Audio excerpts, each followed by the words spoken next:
जय गुरुदेव। आज तारीख 12/6/21 शनिवार। दशम स्कंद 13।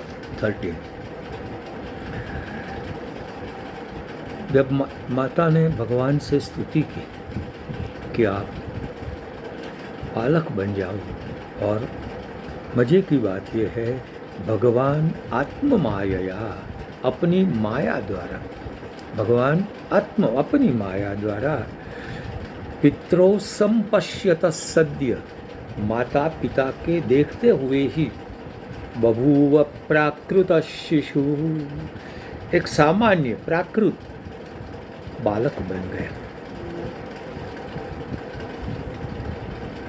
फिर क्या हुआ कि उसको वो स्तुति का ग्रह, वो जेल था, प्रसूति गृह था, वहाँ से उसको लिया और जाने के लिए ये तैयार हुए। उसी समय यदा बहिर्गंतुम ईयेष तर्यया जी, जब उन्होंने यहाँ जाने की इच्छा की, उसी समय अजा, यानी जो जन्म नहीं लेने वाली ऐसी ये योग माया है, वो नंद के घर पुत्री के रूप में उत्पन्न हुई। और उत्पन्न होते ही उसने क्या किया, द्वारपाल जो थे वो सबको सुला दिया। जो बड़े बड़े कील लगाए हुए द्वार थे जिसको कोई तोड़ नहीं सकता था, वो आपो आप ही खुल गए। कैसे? जैसे सूर्य का उदय होते ही अंधकार नष्ट हो जाता है, भाग जाता है। बस ऐसे उनको लेकर आगे गए। स्वयं न्यवर्तत यथा तमो रवे, जैसे सूर्य आने से अंधकार चला जाता है आपको, बस ऐसे ये सब द्वार खुल गए। भगवान उसको लेकर चले। उस समय ववर्ष पर्जन्य, ऊपर से बारिश होने लगी, और शेषन वगाद वारि निवारयन फणई, और भगवान शेष आ गए और अपनी फणाओं द्वारा उसने छाता जैसा कर दिया, जल प्रभु पर नहीं पड़े, उस प्रकार की व्यवस्था हो गई। Just imagine this in your mind. एक टोकरी में छोटा बच्चा, दिव्य पुरुष सोया है, शेषनाग भगवान उस पर फणा करते हैं, चारों ओर धीरे धीरे धीरे वृष्टि हो रही है। वसुदेव जैसे आगे चल रहे हैं, उसके पीछे पीछे शेषनाग चल रहे हैं, और बालक मस्ती में सोया हुआ है। हाँ, आगे गए। यमुना जी गंभीर फीण वाली, उसने भी भगवान को देखा। वो जोर से बह रही थी, लेकिन देखो कैसा कहा है, मार्गम ददो सिंदूरिव श्रियपते, जैसे लक्ष्मी के पति राम को सागर ने मार्ग दे दिया था, उसी प्रकार यमुना ने वसुदेव जी को मार्ग दे दिया। मतलब वसुदेव आराम से गए, वहाँ से वो व्रज में गए, वहाँ सब देखा तो सब सोया है, क्योंकि माया आ गई थी ने, माया ने सबको सुला दिया था। और बालक को यशोदा के पास रखकर जो बालिका हुई थी उसको लेकर वो वापस आ गई। देवक्या शयने न्यस्य वासुदेवोऽथाधिकां प्रतिमुच्य पदोल्लाह आस्ते पूर्वदामृतः। बस वो आए, देवकी के पास वो बालिका को रखा, और आपो आप सब द्वार इत्यादि बंद हो गए। बस अब क्या है, यशोदा नंद की पत्नी, उसको ऐसा कि कुछ प्रसूति हुई है, लेकिन थाक की मारी सो गई, उसको बच्चा हुआ है या बच्ची हुई है उसका ध्यान ही नहीं है। न तल्लिंगम परिश्रांता निद्रया पगत स्मृति, उंग के कारण उसकी स्मृति चली गई, और उसको बच्ची, जो बच्चा था उसका लिंग यानी पुरुष है या स्त्री, उसको मालूम नहीं हुआ। बस अब यहाँ द्वार में आए, कथाकार कहते हैं वो जोर से रोने लगी बच्ची, तुरंत द्वारपाल उठ गए। उसने देखा, अरे ये देवकी का गर्भ बाहर आ चुका है। वो दौड़े और जाको कृष्ण को कहा, अरे कंस को कहा, और कंस दौड़ता हुआ आया। उसको ऐसा ही था कि मेरा मृत्यु आ गया है।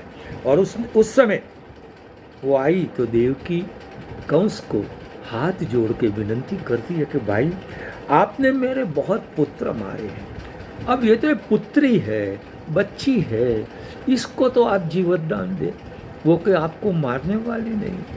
लेकिन नहीं, कंस जो था वो रोती हुई अपनी बहन के हाथ में से बच्ची को ले लिया, उसके पांव पकड़े और उसको गृहीत्वा चरणयोर जातमात्रां ससुश्रुतां अपोथयत शिला पृष्ठे। शिला का पृष्ठ यानी बहुत बड़ी शिला, स्टोन, पत्थर होगा, उस पर उसको मारने गया और वो उसके हाथ से निकल गई।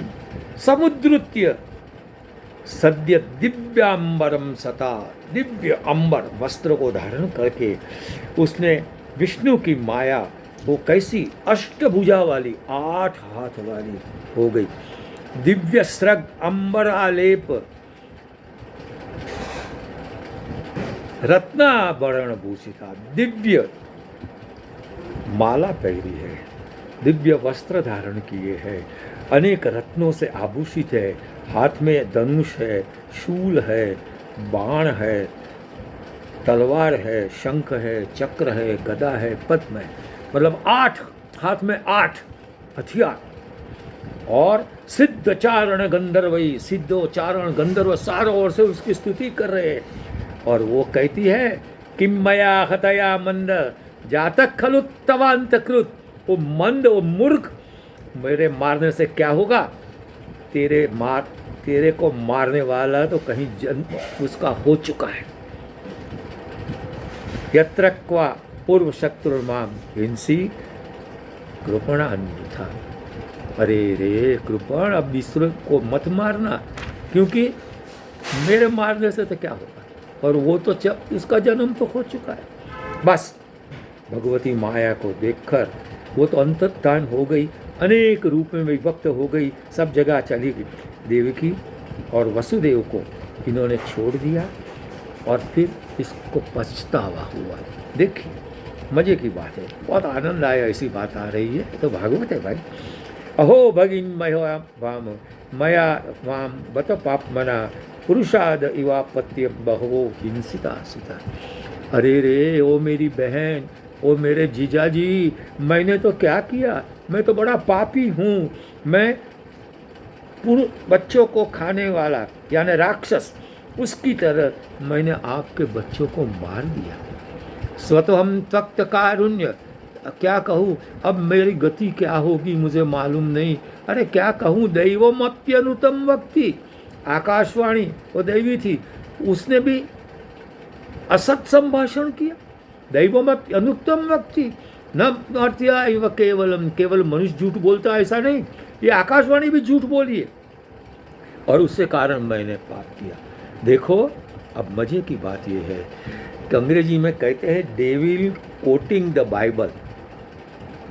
देखा, राक्षस है, अब गीता की बातें कर रहा है। वो कहता है जंतवो न सदैकत्र दैवाधीना, प्राणी मात्र है वो दैव के अधीन है। भुवि भौमानि भूतानि यथा आयांत्यपयांति च, पृथ्वी पर जैसे प्राणी आते हैं और जाते हैं, बस उसी प्रकार ये जीवात्मा आते हैं और जाते। बिल्कुल गीता बोल रहा है, डेविड कोटिंग द बाइबल, बस वही बात। और फिर वो पछतावा करता है और कहता है कि बस ये दैव योगे ये सब हुआ है, माटे तस्मात् भद्रे स्वतनयान माँ व्यापारितान अनुशोचे। हे बहन, इसलिए वो कल्याणकारी बहन, तू अब जो बच्चे मर गए हैं उसके बारे में शोक नहीं करना, जो होना था वो हो गया है। और फिर उसने देवकी और वसुदेव के प्रति सौहार्द दाखिल किया, उनको सबको वहाँ से छुड़ा दिया और वो फिर चला। वसुदेव ने भी कहा आप चिंता मत करिए, जो भी हुआ वो हो गया है। हर्ष, शोक, भय, द्वेष ये सब है वो विद्वान लोग अपने हृदय में कभी नहीं रखते हैं। आज समय कर गया इनका, इसी का कल करेंगे विस्तार।